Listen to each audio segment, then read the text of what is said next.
Roma 14. Jangan menghakimi saudaramu. Ayat yang pertama. Terimalah orang yang lemah imannya tanpa mempercakapkan pendapatnya. Ayat yang kedua. Yang seorang yakin bahwa ia boleh makan segala jenis makan, tetapi orang yang lemah imannya hanya makan sayur-sayuran saja. Ayat yang ketiga. Siapa yang makan, janganlah menghina orang yang tidak makan. Dan siapa yang tidak makan, janganlah menghakimi orang yang makan, sebab Allah telah menerima orang itu. Ayat yang keempat. Siapakah kamu sehingga kamu menghakimi hamba orang lain? Entahkah ia berdiri, entahkah ia jatuh, itu adalah urusan tuannya sendiri. Tetapi ia akan tetap berdiri, karena Tuhan berkuasa menjaga dia terus berdiri. Ayat yang kelima. Yang seorang menganggap hari yang satu lebih penting daripada hari yang lain, tetapi yang lain menganggap semua hari sama saja. Hendaklah setiap orang benar-benar yakin dalam hatinya sendiri. Ayat yang keenam. Siapa yang berpegang pada suatu hari yang tertentu, ia melakukannya untuk Tuhan. Dan siapa makan, ia melakukannya untuk Tuhan, sebab dia mengucap syukur kepada Allah. Dan siapa tidak makan, ia melakukannya untuk Tuhan, dan ia juga mengucap syukur kepada Allah. Ayat yang ketujuh. Sebab tidak ada seorang pun di antara kita yang hidup untuk dirinya sendiri, dan tidak ada seorang pun yang mati untuk dirinya sendiri. Ayat yang ke-8. Sebab jika kita hidup untuk Tuhan, dan jika kita mati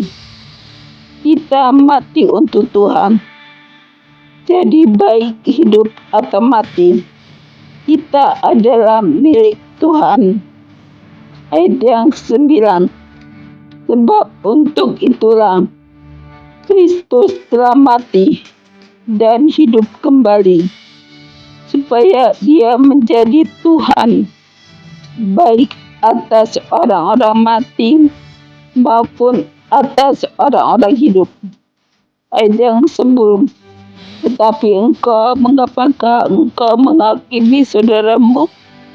Atau mengapakah engkau menghina saudaramu? Sebab kita semua harus menghadap takhta pengadilan Allah. Ayat yang 11. Karena ada tertulis, demi aku hidup, demikianlah firman Tuhan, semua orang akan berteguh lutut di hadapanku, dan semua orang akan memuliakan Allah. Ayat yang ke-12. Demikianlah setiap orang di antara kita akan memberi pertanggungan jawab tentang dirinya sendiri kepada Allah. Jangan memberi batu sandungan. Ayat yang ke-13. Karena itu, janganlah kita saling menghakimi lagi, tetapi Lebih baik kamu menganut pandangan ini. Jangan kita membuat saudara kita jatuh atau tersandung. Ayat yang ke-14, aku tahu dan yakin dalam Tuhan Yesus bahwa tidak ada sesuatu yang najis dari dirinya sendiri. Hanya bagi orang yang beranggapan bahwa sesuatu adalah najis, bagi orang itulah sesuatu itu najis. Ayat yang ke-15, sebab jika engkau menyakiti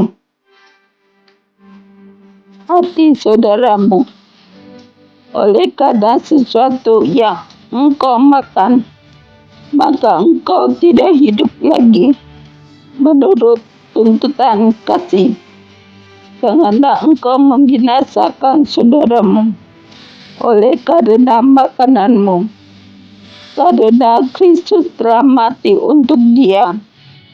Ayat yang ke-16, apa yang baik yang kamu miliki, janganlah kamu biarkan difitnah.